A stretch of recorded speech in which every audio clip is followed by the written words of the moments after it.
good morning लोगोफोर morning वाक खालामदों आं माने देहाया जेब्लाबो स्ट्रं थानांगौ जेब्लाबो मोजां थानांगौ नालाय थाखा फैसाजों खोथा गैया थाखा फैसा गैयाबाबो देहाया स्ट्रं थानांगौ आरो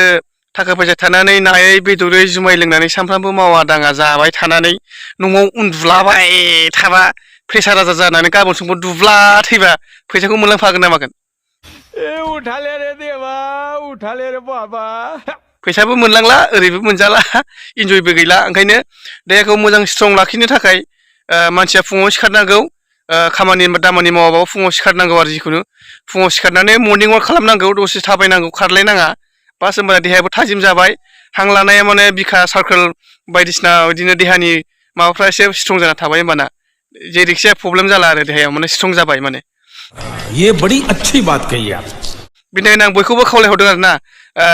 रायजो राजाफोरखौ माने आंनि लोगोफोरखौ माने बयबो फुङाव सिखारनानै बयबो माने जाहाथे ससे थाबायोबा फुङावनो सिखारोबा मोजां जायो आं बेखौ खावलायदों आरो ना टेनसन लानाङा माने थाखा फैसा दानो दं दानो गैया नालाय दिनै थागोन गाबोन फैगोन माने सोलाय सोल'सो फैसाया बेखायनो जा दं दायो माने देहाखौ फिटनेस लाखिनांगौ